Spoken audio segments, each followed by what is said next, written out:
You are listening to the Decipher podcast, hosted by the Super Bash Brothers. Yeah. We back. Super Bash Brothers, Decipher podcast.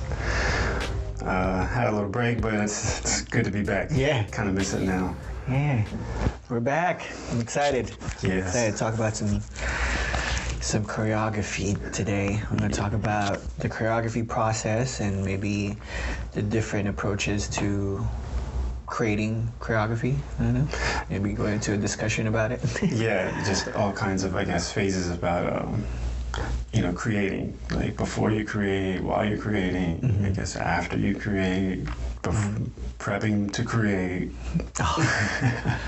Yeah, this is a big one. Yeah. There might be a part 2 on this one.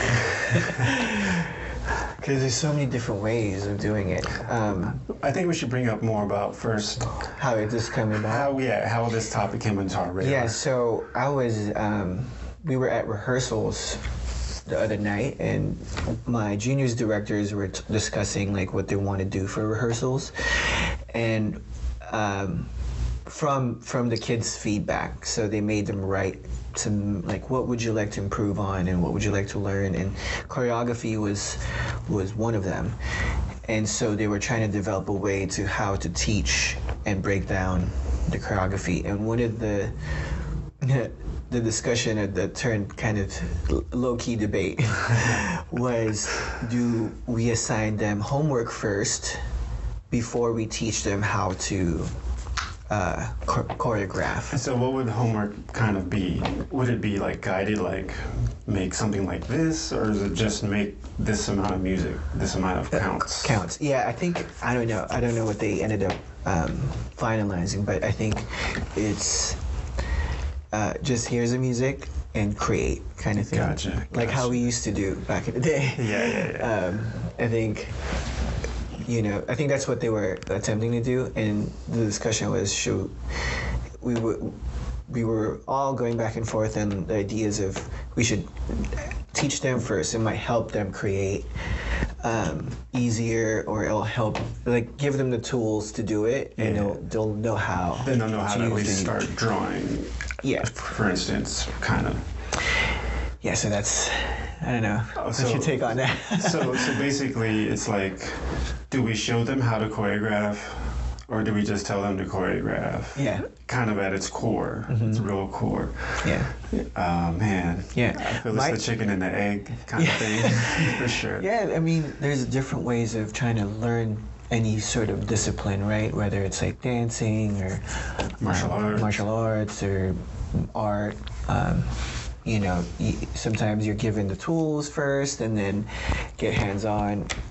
Sometimes you're just given it and then develop from there. How I got into choreography, I was thrown in there. So it's like, when you teach a kid to swim, sometimes, like, if you really want them to learn and they're afraid of the water, you throw them in the water. It's so mean. But, like, I've heard that approach before, and then they start swimming, or like a dog or something. Fight or flight. Fight or flight, yeah. That's a good one. So, I mean, I got thrown in there. So you were just tossed in. So to you, that's kind of what you think. You're more on the side, I guess. Just have them do it. Yeah. Don't teach them how to do it. Or just it's like if you use the metaphor of, or an example of like an art. If you want to learn how to draw or something, I would, as an art teacher, what my thing is, or I would give them a piece of paper and some crayons. Here, draw, and then see what that kind of sparks, and then kind of guide them from that point. So then you have as a teacher, I have a basis of what you can create.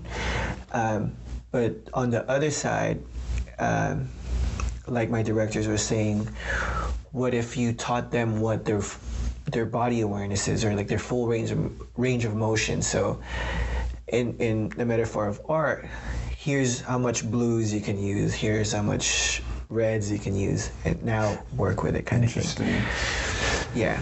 I don't know, man. I think it's I guess I feel like I understand your perspective more. I just feel like it needs to have direction in a sense. So it's like, here's the blank slate, but draw a giraffe, or at least to me, I feel like you'd have to do that. You can't just be like, just choreograph, just show up next Monday and make sure you do something for this amount of time in music. Like, I don't know, you might get some crazy stuff. I don't know. I mean, coming from the O'Shea era, we see some stuff. So, but I don't know. I feel like, since you, as a director, talking and thinking, I feel like you should give direction with it. Just say, hey, do something to R&B. Yeah. Yeah. So another thing that we brought up was maybe actionable items for the kids to do. Like, okay, I suggested, like, everybody bring your headphones to everyone, and then we'll have a session. To me, a big part of choreography is like picking one of the hardest part is picking the song, right? It could be hours and hours, like, no, that's not good enough.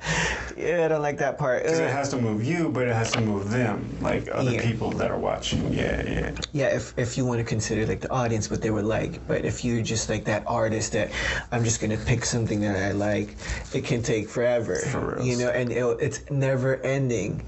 And you just got to, at some point, like, okay, I'm going to stick to this song. But that's, like, things like that. It's like, maybe walk them through it, and then once they pick a song, how does that make you feel? One of my directors was saying, like, yeah, let's break down music as far as not the theory side, but what it is to the core. How does that song make you feel? What does that part of the lyric make you feel? And and then listen to the beats. And then one of the other directors said, let's break down the music so they can break down how to move to it. So there's so many different approaches to it, but for me, like, just throw them in there a little bit and have them kind of struggle. And to me, like, choreography is particularly not my favorite thing to do, which is so funny to me to say, because I'm like, that's what I do for a living, and it's. But that's not like what you like choreographing. Yes. Or teaching the choreography. I love teaching the choreography. I don't like creating. Gotcha. It's not natural for me. Like, I overanalyze everything. If I You're an artist. Snapped on two and my arm's straight like this, I'm gonna be like, that's maybe should be an angle this way. It's like, for some that are natural choreographers, they don't care about where that is. They just want to create and just keep going. Yeah.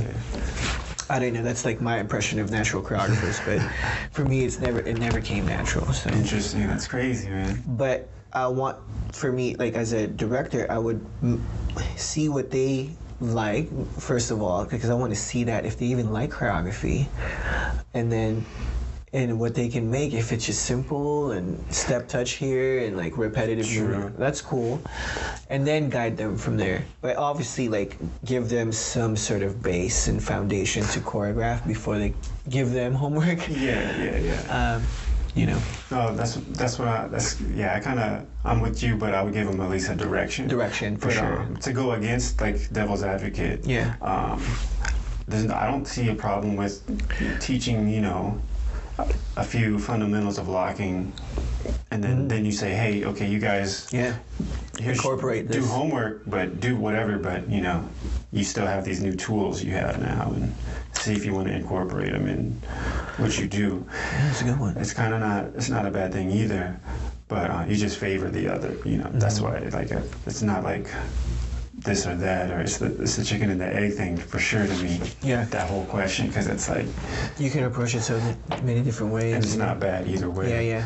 Especially if it's nurtured and brought up the right way. So, and this is what I loved about how it came about, because they cared so much and, like, they wanted to create something, and for me, like, I always, when I assign the homework to them, we will give them, like, guidelines, like, okay, you're doing all 90s songs. So at least they have a genre to pick from. There's a base. There's a base, like, but and then we'll do critiques at the end and stuff like that. But it's really all about like going through the creative process, which we should probably break down for those listeners that are interested in like how do you even start to choreograph, right? Yeah. Like what's the very basics of it? And it inspired me to like maybe I should like break this down for them. Like, so I brought it up maybe like this they can listen to this and for anyone any directors that want to train your dancers to like choreograph and create. Yeah. Oh man. So wait, are we jumping into that? Yeah, let's do it. So we're going to talk about creating, just choreographing the process. Yeah. For me, the beginning starts with music, right? Oh yeah, obviously. Yeah. Obviously. What's your process in like trying to find music? I guess it kind of depends on the vibe, how it catches me. Like if it catches me and I'm feeling like upbeat, like I want to move around a lot or something, then I'm kind of like favoring like beats that have a lot of room for my feet to move, or I don't know, a higher like, BPM maybe. Yeah. So I kind of just really move off each piece that's from the music. So I can't really say it's like, oh, I always wait for that kick. The kick is like, it starts with the tempo and how you feel. Is this how you're feeling at the moment? Yes. Or okay. It's definitely in the moment. It's a snapshot of me at that moment. That's kind of how I always felt every choreography piece was. It's like an artist when they make it, it's how they felt at that moment. 10 years from then they'll be in a different place. Yeah, for sure. So kind of how I felt about that song or that music, that gangster rap song or whatever, like that was me feeling whatever at that moment. Yeah. So I don't know, it's more rhythms, things I can, if there's a lot of noises in the music where I could bounce from one thing to the next, I feel so you get that's the next phase for you. So you go like that's the same for me. Like I'll go through what I'm feeling. It depends on what it is I'm choreographing for. If it's just for something to create, it's definitely a feeling, but sometimes I don't have that option, right? Yeah. So I just have to choreograph to this particular thing, But if it's just to create, for sure feeling. And then you get into what you can play around, what lyrics or what beat you can jump around in, and move to, transition to another one. Yeah, I guess that's breaks in the songs maybe. Definitely, yeah. And these days the music has a lot more breaks and breakdowns built into the structure of the song. Structure and the sequence. Yeah. So once you found your music, what's next for you? Oh, then I gotta just put it on repeat instantly. Yeah. Break down the song, like really memorize every single beat. And put it on repeat. And first thing. Then I guess the first thing I try to do is notice the pattern of the song. So I'll try to figure out how many bars it is to the hook and how many bars of the hook. So it's like your 4/8. Yeah, it's 4/8, or if it's 8/8 to the hook, and the hook's 8 though. It's like, okay, this is interesting. I could just use this hook because it's 8/8, which is like a verse. Okay, so I kind of like really just analyze the song, and then that's after it's repeated over and over. I kind of make sure I understand the structure, and then once I have that loop figured out in my head, I just choreograph and bounce around from noise piece to noise piece. You might even remember, like, when I would teach, I would just play the music over and over. And it's because, like, that's how I choreographed. Right. It's like, so you keep it on the loop. Yeah, so I could always just jump us into a loop in the song. And even if there was no noise, the timing was there and stuff. So I guess for me, that's really, like, my whole process, in a sense. Yeah, same with me.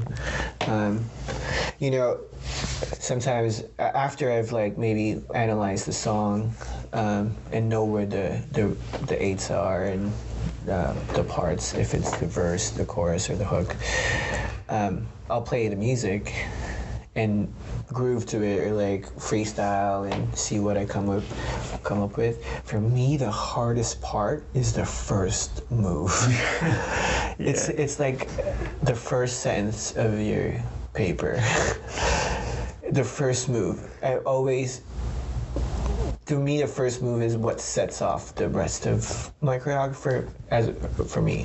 Yeah. But I can't just like, if I just step to the right, do I want to step to the But it's setting the tone for everything. Yeah, for sure. Yeah, that's interesting. I would say like I kind of had that issue for a while, and then I looked at it as like an album in a sense, and it's like you can do the intro for the album at the end too, and kind of recap the album, and it might put you in a better place to like start it. Yeah. You know what I mean? And I kind of had that perspective, so I'd always just do whatever placeholder. I couldn't use it to set everything anymore, but it changed my perspective doing that. It's like, okay, just do whatever move to get it started, because you're gonna change it later. You're gonna change it later. But and I think that's the later, maybe 2 steps from now, is redoing it, or like you a lot of times beginning choreographer won't draft it. It's what they made up and that's it. They won't go back and let me tweak that a little bit, or okay, so we're making movements to the beats at this point, right? What do you do when you get into like a creative block? Okay, as you're choreographing and you kind of hit a wall. You hit a wall, you're like you got through your first 8 count, and now you're in the second 8, and you're like, I guess I would treat it just like music. I would basically mute that part of the rhythm I heard, or that pattern. I basically mute that, and I try to make a new pattern, just off the music itself. So instead of boom, boom, boom, it's ba-da-doom, boom, and I'll go ba-da-doom, boom, ba-da-doom, boom, just to get that programmed into my head, and then I'll try that, and then that'll either put me off of what I just was on, or it's gonna say, no, you're on the right track, go back.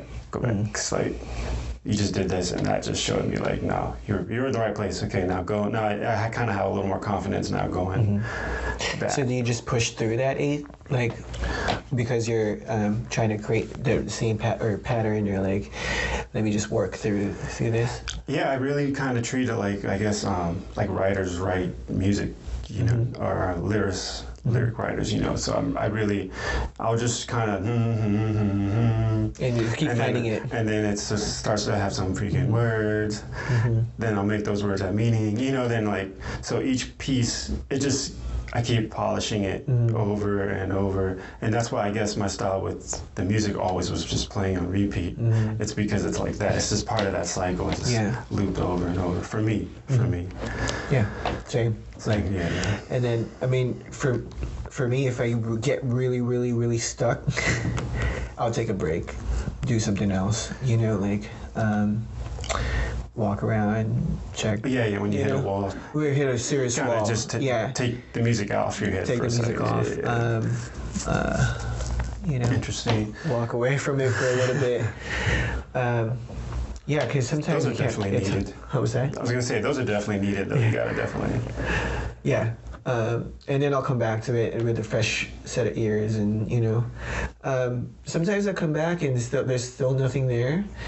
And okay, I'll just keep pushing through and kind of go around it. Yeah, maybe I'll review it. I'll go back, like what you're saying. Like I'll go back from the beginning and just keep doing it, and then just keep finding the next step that will help me. Like, okay, I can get out of that move. Sometimes me being in the creative block is I'm stuck in a position that I can't get out of. Yeah, for sure. I wish I could describe this, but like if you're bent down or something and you want to get up and you're like, I just don't want to pop up. I want to do something a little bit more interesting than just standing up.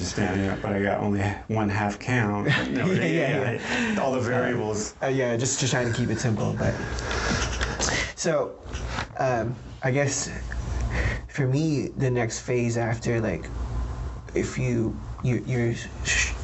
catching a flow maybe and you hit a block but you push through it, maybe you've completed it. For me, the next phase is, I learned this from JP Santiago. San Pedro. Yeah, you were just talking about this. Why am I thinking Santiago? San Pedro. Yeah. They came up to teach Funk's audition, and him and Janet Langer, the founder of Funks LA, was in my room. We're like finalizing choreography, and I'm doing air quotes. Finalizing choreography. I've never heard this before. I was like, what is that? What do you mean finalize choreography? I thought you just, after you finish it, that's it, right? Yeah, you're done. And so they were in there, he's doing the choreography, and Janet was like, maybe lift your elbows a little bit more, make that more straight, or maybe like break they were setting what the moves were. And it blew my mind. I was like, oh, what? What? Yeah. You actually do that? That's cool. That was next level for me. Finalizing it. Yeah, I'd never seen it before, but I guess subconsciously we all do it, because but after maybe they've drafted it, they finalized, they stuck it. Like if we're talking about music production, that's when you start mixing things down. Like move bigger here, and then maybe like more compact, so you have a little bit more dynamic in your movements, or not everything's big. Yeah. Man. So yeah, that was like, whoa. That's definitely the next phase. Yeah. And then, yeah, I mean, that's, to me, those are, if you really broke it down to steps of how to choreograph. But there's so much more in there. Like, that's just making moves to the music. You also have like storytelling, like what you want to convey, and then that's like the overall process. The overall process. Yeah, and then in between that, it gets crazy. Like I remember early days of choreography, like making choreography, I was like, I just had these moves. I was like, I have this cool move I want to do. And then it started to go around that. Like, I need a song that fits this move. Yeah. And then, like, it's like, all right, why am I stuck on this move? But whatever. I took this damn song just for this stupid move. I wonder if the kids still think it as moves. Because, it's like with YouTube and the interwebs, you can watch anything, you can consume dance, and they're not seeing moves as moves, but we didn't have those to reference from back in the day. Things are more fluid now. Yeah, more fluid, more natural, looking, and more abstract, I think. Yeah, it's crazy. Before, dude, I remember making a move and talking to our friend Jimmy. He was like, yo, Jimmy, you got a fucking move, dude. Let me show you my move. And then that one move connected to the next move that will come up maybe 2 days from now, or like a week. It took me forever, dude. But now kids choreograph so fast. It's crazy. Like, it's natural, because you can see you can pull from those different things that you see, like the trendy dance moves that you see kids do all the time. They can just put that together. Yeah, they don't want to pay attention in class, so they're like watching videos and they're doing all this other stuff. But there's stages to the phases. Yeah, that's getting deep. That's true, though. That's true. Like the music you pick sometimes can be what's important in your personal brand as a choreographer. Or you just get into dubstep for a second, and then, there's phases. You evolve into like the trendy stuff, or you really find some songs that no one's ever found, or what's unique to you, and then what I'm always trying to work on is storytelling. I feel like that's what I need to work on as a choreographer. I can put together movement, but I need to work on my storytelling. Like, I admire people that are great storytellers. Yeah. Especially in the contemporary kind of dance. That's kind of like their bread and butter, for sure. Yeah. But now seeing like hip hop people do it, and it's like normal. That's what we call urban choreography. Really? Urban modern? Urban modern. Is that urban modern right there? Dang, son. Yeah, that's urban choreography. It's that, But it's sick, though. I mean, I appreciate it. Oh, for sure. For sure. It's just interesting seeing how it's come along. Oh, my God. Yeah. When before, our choreography was 8 counts of a move. Running Man for 1 8 count. Roger Rabbit for another 8 count. Like... I feel like Dr. J, and he watches basketball now, and everyone dunks, and he was like crazy for dunking and shit. Yeah. It's like... And now people are doing some crazy shit. It's like, dang, man. I've watched it change so much. That's kind of cool, though. For sure. That's kind of cool, though, because, and I was talking to Anna Serrao because we were at San Diego for like a week, and you know, it's. I was telling her like, wow, we're part of history. Like, we're living the history of dance and choreography dance. Yeah. Like, you know, breaking and stuff, we might have been little or like babies when it was birthed, but the choreography scene, like, we literally seen that evolve from social dancing to the breaking side, to freestyle, to making its way to putting together 8 counts, you know. And team structure, it's crazy. Like, it's crazy, dude. Yeah, it's crazy. Even on the b-boy side, like the b-boy crews that are like doing stuff for about a year now, like they got like mad roll-ups. It's like man, back in the day, dope. Back in the day, it was not like it was straight freestyle. You just go back and forth. They did a couple, you know, you talk rock together, but it wasn't like formation changes. Like, it wasn't like nothing like crazy like that. And so like, and almost every single crew has something prepared to do. You know. Yeah, it's pretty dope. It's crazy, man. Right. Like, we're in there. We're in the culture. That's why I think it's so dope that we're doing this, because you know we're taking we're still it contributing. And we're documenting it. You know. Exactly. So I hope you guys are listening. Yeah. I know. Let us know what's up. Yeah, give us some feedback. Let us know what's cracking. But yeah, I think for me that's basically the bones of choreography. You know, like, you could approach it. Now, those are the steps. You could some people, I've heard, like, make up moves before they put it to to a piece of music. Yeah, like Eminem. Movement. He has bars written, and then he'll put pages, and then he just finds a song and then fits them in and makes it work. I mean, there's different ways you can, you know, there's the first two steps you can interchange maybe, but I mean, I would recommend find music first. Find music first, because that's what's really going to move you. Don't think of cool movements, and you know, in the early stages, like, for me, I just encourage people to just start choreographing. Start moving. You know, it might be okay to be influenced with your favorite choreographer, and it might look like them, but work towards not looking like your idols. So you can create your own kind of unique style, because you're just going to be a copycat of that person, and you're not going to stand out, because there's so many people doing the same thing. So, and then that's the challenge, really, is finding your own. Yeah. Standing out, having your own swag. Yeah, it was easy for us when we did it, because no one else was really doing it, but now it's like, that's true. So many choreographers. And that's true. Just put it out there, like, you don't have to be a choreographer. You can just be a dancer that kills people's choreography. Yes.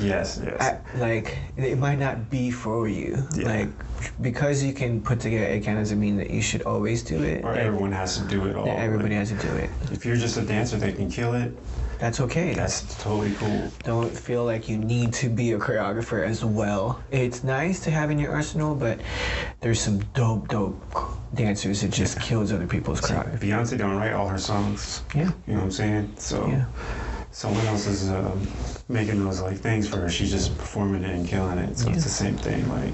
For sure. And on the flip side, there's some choreographers that just can't do no one else's choreography and shouldn't do nobody else's choreography. Just stick to choreography. Just come in on your piece, dog. Just come in. You can take center for that one. Right. Don't know. Then just get out. And it's real. Like, you know, like, and some people really realize that, and they're just really good at cats were getting away with that for a while. Yeah. And, you know, and I think if you're born like that, it's cool. Like, or if that's how you are put in this earth to just choreograph, cool. Super cool. Because we need more choreographers. Because I struggle with choreography. But yeah, it's like same as the music industry. You know, everyone has a place. Everyone should just know where you fit, and then you can just tackle that lane and kill that lane. But there's songwriters, there's producers, there's like engineers. Yeah, exactly. You know, but I love teaching. Like, if someone else can make my choreography for me, and I'll just teach it, that would be awesome. No, I'm just kidding. No, sometimes I catch a flow where it's like, cool, I can choreograph. I love this song, and it's so personal for you. Choreographing, it's not just throwaway stuff. It's not like, oh, I just choreographed and I just got to do something by 2 hours. So let me just pick this song. Okay, I found this song. Yeah, let me just do this and teach these. No, like for you, it's personal. Like I have to like this song. I'm gonna hear this song at least 40 times, so I have to like this song. Yeah. Now I have to teach these kids, and I have to show them like something about it. So I definitely have to like the song. Okay. Yeah. Find a song, right? And so it's like, it's personal for you. So I can see why it's not like a burden or burdensome, but. We should end the podcast. Yeah, so that's it. Till next time, Super Bash Brothers. Yeah. We out. Peace. Peace.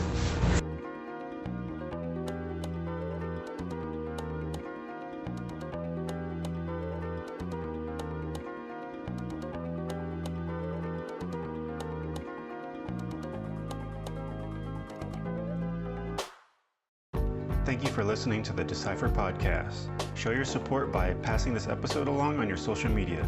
If there are any topics you would like us to discuss on future episodes or feedback on this episode, please leave us a comment or message. Peace, positivity, and prosperity.